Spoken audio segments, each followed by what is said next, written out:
ထမဆုံးသတင်းအရာအမေရိကန်ကအာရခတပ်တော်ကိုကန်ဒေါ်လာတန်း400တန်မှုရှိလက်နက်နဲ့ခဲယမ်းများပေးအပ်လိုက်ပြီးဖြစ်ပြီးနောက်ဆုံးနေပြည်တော်အထိထိုးစစ်လိုင်းမှာစစ်တွေကိုသိမ်းပိုက်ပေးရနဲ့စတင်မယ်လို့အတည်ပြုလိုက်ပါတယ်။မနေ့ကမေလ24ရက်နေ့ကအိန္ဒိယထောက်ကွန်သတင်းဌာနကထုတ်ပြန်လိုက်တဲ့အချက်အလက်များအရအမေရိကန်ဟာဘင်္ဂလားဒေ့ရှ်စစ်တပ်ကနေတဆင့်အာရခတပ်တော် AA ကိုကန်ဒေါ်လာတန်း400တန်ကြီးရှိရဲ့စစ်လက်နက်ပစ္စည်းများကိုလွန်ခဲ့တဲ့အပတ်ကလေးကပေးဖို့ပေးခဲ့တာဖြစ်တယ်လို့သိရပါတယ်။အဆိုပါလက်နက်များဟာအိန္ဒိယထောက်ကွန်ရဲ့စုံစမ်းဖော်ထုတ်ချက်အရအမေရိကန်ထုတ်ပစ္စည်းများမဟုတ်ပဲရုရှားနိုင်ငံထုတ် AK လက်နက်ငယ်ပေါင်း8000ခန့်အပြင်တင်ငါးဖြက်လောင်ချများနောက်ပွင့်များရောင်းနှင်းငန်းများပါဝင်တယ်လို့သိရပါတယ်။အမေရိကန်အနေနဲ့ရုရှားလက်နက်များကို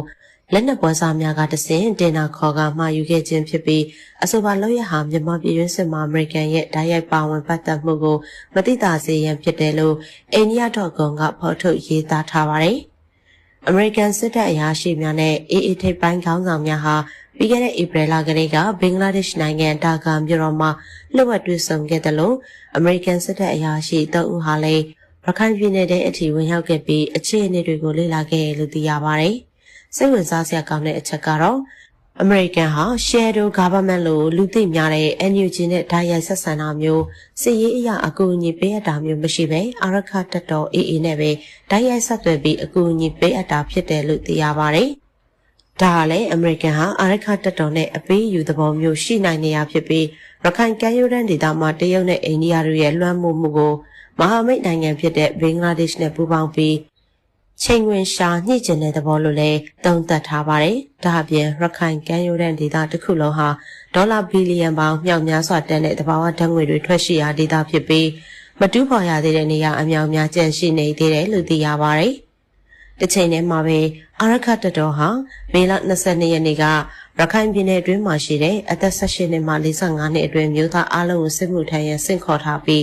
အဆိုပါ AA တပ်သားတွေများအတွက်လက်နက်များကိုအမေရိကန်စီကလုံလောက်စွာရရှိထားပြီလို့ဆိုပါတယ်။ယခုအခါအာရခတပ်တော်ဟာမြို့တော်စစ်တွေကြောက်ဖြူမြို့နယ်နဲ့ရမ်းမြဲကျွန်းတို့ကိုသာသိမ်းပိုက်ရန်ကြံတော့တာဖြစ်ပြီးကြောက်ဖြူမှာလည်းတိုက်ပွဲတွေစတင်ပြင်းထန်နေပြီဖြစ်ပါတယ်။အာရခတပ်တော်မြေပြင်စစ်ရေးတရင်ရင်းမြစ်များရဲ့ပြောကြားချက်များအရလာမယ့်ဇွန်နဲ့ဇူလိုင်လမှာစစ်တွေကြောက်ဖြူလူခုစလုံးကိုအပြီးတိုင်အပြတ်သိမ်းပိုက်သွားမှာဖြစ်တယ်လို့သိရပါတယ်။စစ်တွေရရှိပြီးပါကလည်းရခိုင်တပ်တော်ဟာစစ်ကြောင်းကြီးများခွဲက NUG အစိုးရတပ်များနဲ့နေပြည်တော်အထိထိုးစစ်ဆင်ချီတက်မှာဖြစ်ကြောင်းစစ်ရေးတရင်မြစ်တဦးရဲ့ပြောကြားချက်အရသိရပါတယ်